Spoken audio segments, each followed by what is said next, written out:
I ended an earlier lecture by noting very quickly that if there's a meaning of life for Nietzsche, it's to be found not in reason and rationality, but rather in the passions. And what I'd like to do in this lecture is to spell that thesis out in much more detail. Perhaps the first thing to say is that if you look at the Western tradition in philosophy, and this includes, I would say, a good deal of the philosophy that is going on in the English-speaking world today, philosophy is all about reason and rationality. And although philosophers are often a bit contemptuous of the undergraduate question, what is the meaning of life? Nevertheless, they would hold out that if that question has an answer, it's to be gained only through the use of reason. One can trace that certainly back to Socrates, and perhaps before. Socrates was adamant about the fact that, for example, we should not yield to our emotions. That's what he says to Crito in the midst of one of the most famous early dialogues. That reason is the way to save your soul, and reason is the way to find the truth.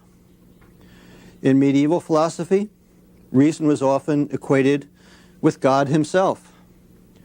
In modern philosophy, for example, in the Enlightenment, reason, now equated with science, was considered the way to answer all human problems and the way to know about the world. And in contemporary philosophy, it's often said that philosophy has been reduced to, or certainly focuses on, pure logic, reason pure and simple, and appeal to emotions is simply out of place. But the first thing to notice about rationality is that it doesn't have a single meaning. That in the history of philosophy, it takes on a number of different masks, and they don't always go together completely nicely. First, you might notice that rationality, certainly as most philosophers talk about it, refers to the general class of activities such as thinking, the ability to reflect, the ability to use a fairly sophisticated kind of language. And as a very general feature, one might say that rationality is, to that extent, a faculty which humans certainly possess, almost all of us. Perhaps some higher animals possess to a lesser degree, but it's the ability to use concepts, and with concepts, the ability to understand the world in something more than simply stimulus-response patterns. But then there's a much more sophisticated, but also much more narrow use of the notion of rationality. The ancient Greeks summed this up in terms of mathematics. It is said that on the walls of Plato's Academy, it's said basically, if you don't know geometry, don't come in. Bertrand Russell sums up this view of rationality in the Greeks by saying rather whimsically, the Greeks thought that we were rational because we could do sums. There's another meaning of rationality which is broader. It's a kind of instrumental reasoning, to use a language that became popular at the beginning of this century. It's to think in means ends terms. It's rationality now as a kind of practical, even a kind of strategic faculty. In fact, there's a good deal of contemporary philosophy, ethics, so-called, in which one of the models is what is called game theory. And you think your way, you reason your way through the best way to achieve your goals, and in particular, the best way to achieve your goals against an opponent. That's a use of the word rationality, and of course, there we're starting to get into some rather gray territory. Finally, rationality has to do with not the way to achieve your goals, or the best way of competing with an opponent, but rationality has to do with having the right goals. And with this, we go back to the Greeks again. Aristotle, for example, never would have allowed that reason is simply, as modern thinkers have argued, a way of figuring out how to get what you want. Reason is, at least in part, wanting the right things. So there's a sense in which if you look at just these four meanings, you already get a sense of quite a wide spread, from the abstractness and impracticality in one sense of pure mathematics to the, I think, obsessive, strategic rationality of something like game theory and trying to figure out how to beat your opponent. But there's another meaning of rationality that runs through the history of philosophy. It is perhaps most clear in Plato and in Socrates, but it continues through, certainly to the 20th century. You find it, for example, in some of the European phenomenologists at the beginning of this century, and you still find it in some analytic philosophers in England and America. But basically, it's the notion that reason is the royal road to the truth, that reason doesn't just allow us to perceive, and philosophers have been in agreement since ancient times that sometimes our experience can be misleading, but rather reason somehow bypasses all of that. And in someone like Kant, for example, reason allows us to make some sort of contact with the world in itself, the world as it really is. Socrates, perhaps the luminary figure in all of this, had a concept which he shared with several of his Greek colleagues. It's the concept of nous, which is generally translated as something like intellectual intuition. But if you remember that story that both Kathy and I have now told, the myth of the cave, in which the slave who has seen only shadows emerges into the sunlight and then returns to tell his fellows what he has seen. That image of seeing reality through the shadows of everyday experience, that is nous. It is reason as a special facility to directly see the truth, even if as mortals we can only get a glimpse of it now and then. Socrates takes this notion of reason, together with some of the other notions of reason, reason as thinking, reason as reflecting, reason as the skillful use of language, and turns it into a method. It's part of what he means by dialectic, but the basic idea is that for Socrates, this kind of reasoning process, which, as I emphasized, is for him very much a social process, this is the way to gain the truth. And again, he excludes the emotions, the passions, he excludes public opinion, and in Nietzsche's words, what Socrates does is he turns reason into a tyrant so that it becomes the only mode of philosophical thinking.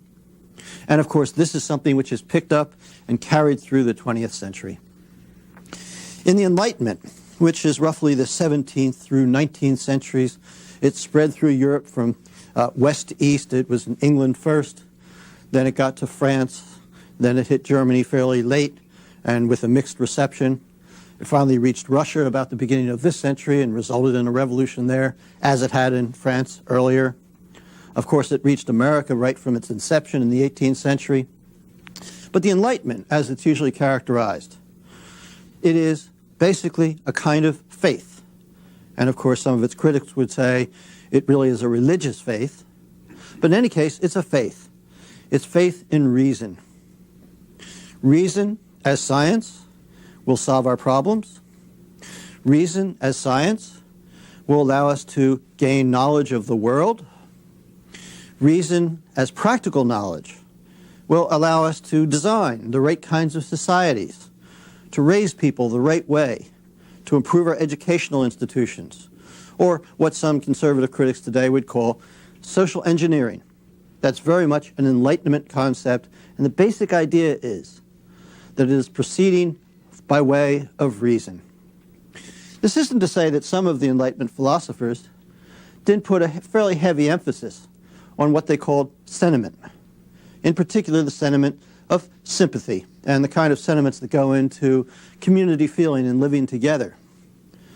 But they were by no means advocates of or apologists for what I would call the passions, those very strong, almost maniacal feelings that Nietzsche characterized as the Dionysian.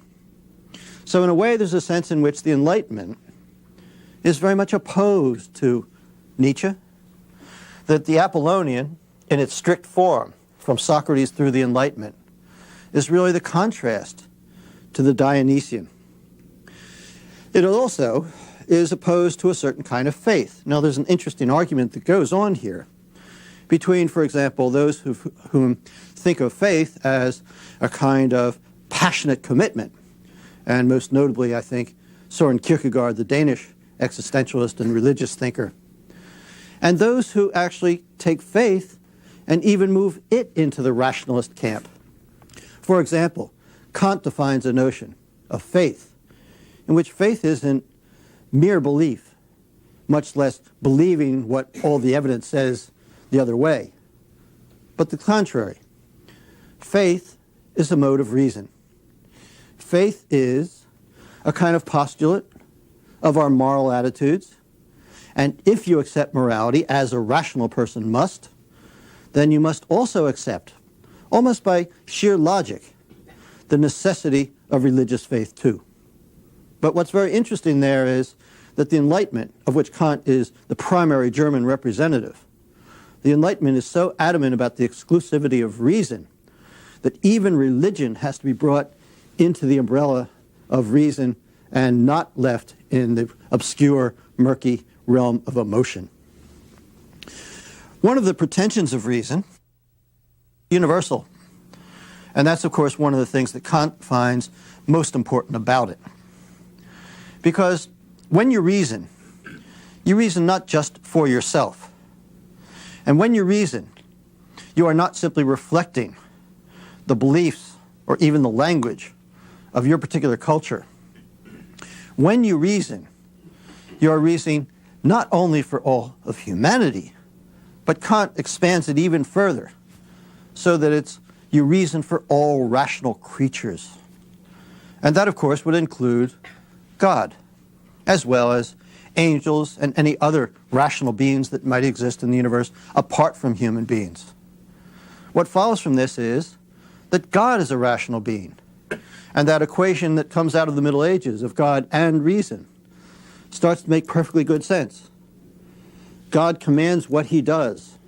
God has created what he has created, not because he loved the world, so much as because he reasoned that this is the right thing to do for God.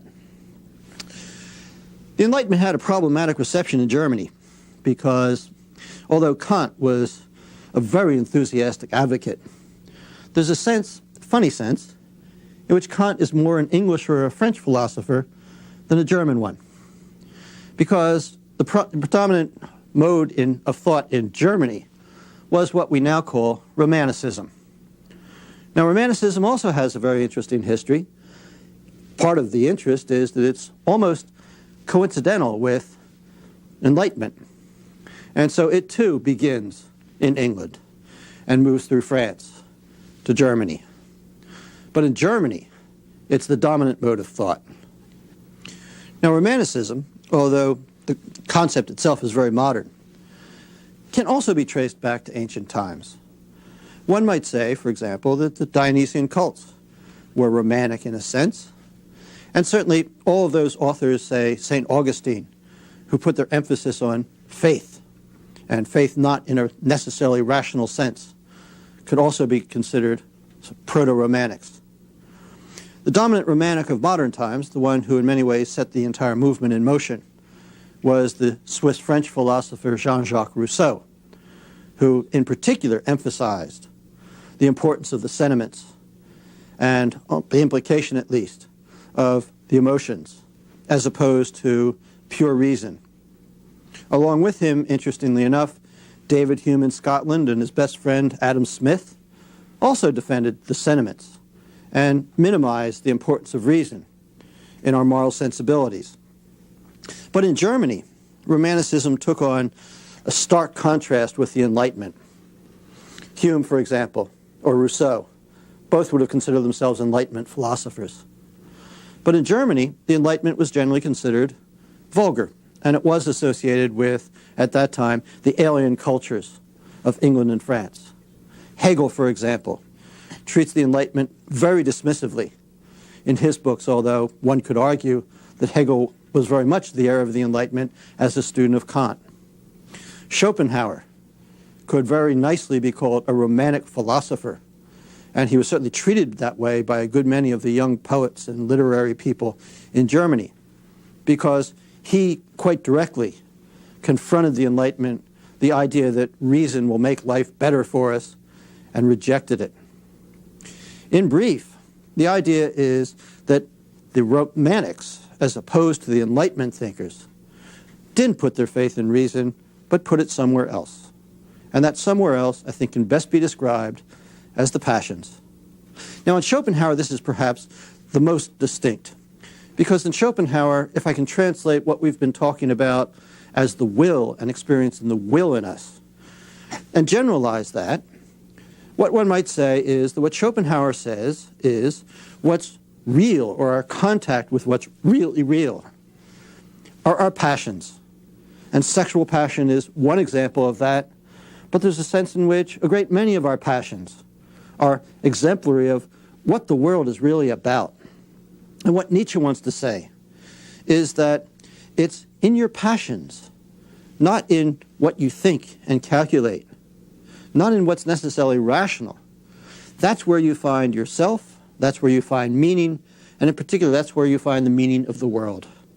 As Kathy said in a prior lecture, for Nietzsche, seeing the world as an aesthetic phenomenon is not, as it is for Schopenhauer, a way of withdrawing from it, but rather it's a way of engaging with it. And so for Nietzsche, the idea is that aesthetics is extremely important, as it was for Schopenhauer. But aesthetics is important in a way for exactly the opposite reason. Because to see things as beautiful, to see yourself as beautiful, to live your life to make it beautiful, that's all a way of engaging with the world. It's a way of putting yourself into the flow of life as opposed to removing yourself one step from it.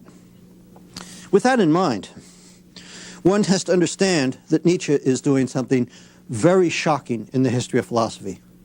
Not it's the first time that it's ever been done. In fact, he has some German predecessors. But as opposed to this very strong emphasis that the Enlightenment endorsed on reason as the sole road to truth, Nietzsche accepts a very different picture.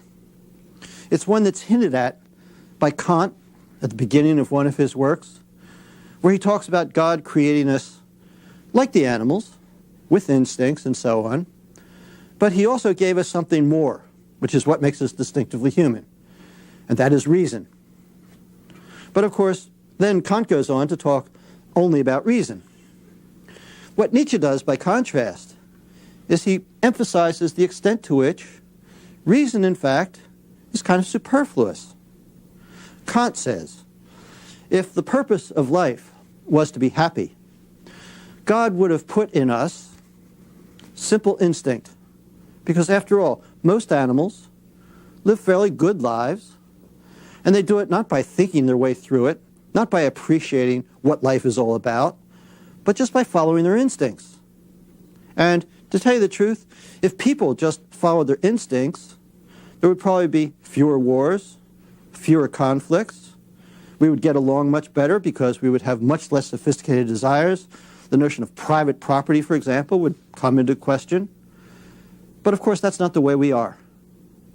What Nietzsche wants to say is that if we're going to talk about trusting our instincts at all, we should take that very seriously. And so one of the moves that Nietzsche makes, again, might be thought of as a shift from philosophy in the abstract, rather ethereal, conceptual sense to the nitty-gritty of biology. It's another example of his naturalism, another example of his this-worldliness. It's another example of how much he is very close to Darwin, although he has a great deal to say against Darwin as well. And that is, we are animals. We are motivated primarily by drives, by instincts, by an inborn capacity. Nietzsche would not have known about genetics at this point. But basically, it's very clear that what we are as a species, what we are as individuals, is something that is very much natural, biological, part of our makeup.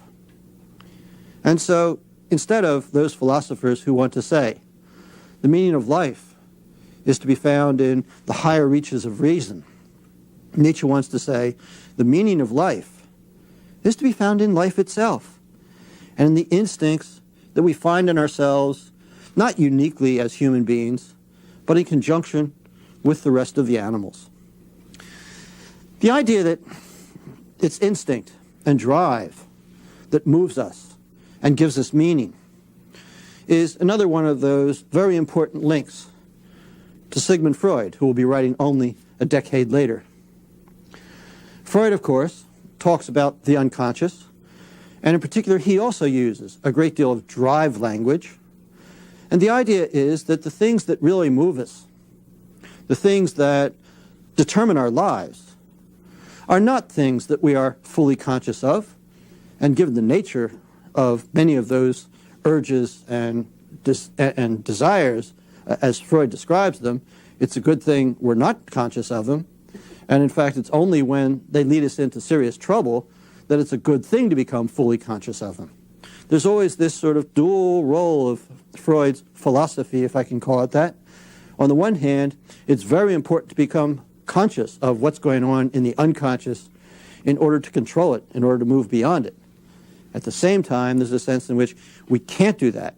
And the forces of repression are so necessary for civilization that there's a sense in which understanding it not only doesn't do any good, but to the contrary, just makes us more unhappy. With Nietzsche, consciousness is itself dispensable.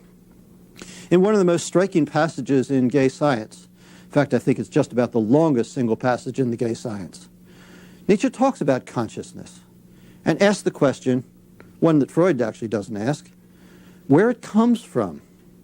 Very important question. And Nietzsche has a theory. Consciousness is a faculty which has developed in us because of the necessity of communication. Now, we often think, and certainly since Descartes in the 17th century, it's a central part of philosophy, that each of us has a mind, and that mind is, almost by definition, conscious and self-conscious as well. And in the mind, we find thoughts as well as feelings, and then we communicate those, with some trouble perhaps, through language to other people. Nietzsche has the opposite view. Consciousness is actually created in our interaction, in our communication with others. But also, insofar as Nietzsche is defending a view of human existence, not as a herd existence, or less unflatteringly, not as a social existence necessarily, but he's defending a kind of ferocious individualism that we'll talk about later. One might say that insofar as one can live solitudinously, consciousness, in a way, becomes superfluous. The truth is, if we follow our instincts, and instinct here, by the way, is not simply the primitive bird-like instinct to build a nest, and not simply the primitive dog-like instinct to attack a male rival, but rather very sophisticated notions of instincts. For example, there are aesthetic instincts, and Nietzsche thinks that this is something very basic, leaving aside the question of to what extent these might be culturally derived or genetically derived. What's clear for Nietzsche is that we have all sorts of instincts which in fact are very sophisticated and very cultured, and most important, they're very individual. As we'll see, Nietzsche is going to talk about the virtues, Nietzsche is going to talk about the emotions, Nietzsche is going to talk about the grand passions, in such a way that they are very distinctively each our own. It's in a way the opposite of Schopenhauer, where these things really are what hold us together as a larger unity. And even it's opposed to one sense of the Dionysian, at least the Dionysian writ large, where passion is something that holds us all together. That's true, insofar as we're talking about something like a Dionysian orgy. But the truth is that for the purposes that Nietzsche wants in philosophy and in aesthetics, what's important is that each of us has his or her own instincts, and to even give them a name, for example, to call it territorial imperative, or to call it the creative spirit, is already in a sense to make it sound more common than it is. So Nietzsche's view on consciousness here is something very complicated, and something which, unfortunately, he doesn't work out in a great deal of detail. But the simple message is that thinking can even be a disease. Thinking can be dangerous, and not dangerous in a good sense. It's dangerous in the sense that it shuts us down. It inhibits us. It blinds us to our own particularities, our own uniqueness, our own creativity. He says, as do Kierkegaard and Dostoevsky about the same time, that quite the contrary of consciousness being the high point, the pinnacle of human facilities, consciousness is dangerous. But as so often with Nietzsche, what he attacks, he also brings back by a back route. Because consciousness is a very important stage in our evolution. He says that whenever a faculty is new, it is something which is so far untried, something in which we're unskilled, something that we will abuse, and consequently something that is dangerous for survival. But as it matures, as we get better at it, then of course consciousness can play a much more positive role. And one can look at Nietzsche's own thought and writing as exemplary here. He's one of the masters of language, German language in particular, but I'd say, insofar as you can make these comparisons, he's one of the masters of language in the human history. But the idea here is that language is now still kind of finding its feet. That's why Nietzsche is so experimental with it. How does language capture the truth? How does language capture human nature? How does language, in particular, capture what for each of us is the meaning of life? Now, this makes Nietzsche very much in line with the Romantics, but it's important to sort of point out that just as Nietzsche often attacks figures who would seem to be fairly close to him, Socrates being the most obvious example, he also attacks movements that would seem to be very much his own. But he says of Romanticism, in one of his more sarcastic comments, that Romanticism muddies the waters to make them look deep. And he is very critical of many of the Romantic poets and philosophers of his time for, in fact, trying to sound profound, when in fact they're really just uttering platitudes. Or what they're doing is making kind of cosmic statements. And of course Schopenhauer falls into this category. Some sense of the world sweeping through us and so on. And one can kind of envision this in two different ways. If you know the paintings of Caspar Friedrich, typically we'll have a lone individual in some majestic scene in which the landscape is sort of covered by fog and there are mountains in the background and all sorts of interesting shadows. And you get the sense of the individual kind of lost in nature, or a different kind of depiction. Wagner's overtures. My favorite is the overture to the Flying Dutchman, in which you get this musical rendition in which you really feel yourself sort of swirling through space and time.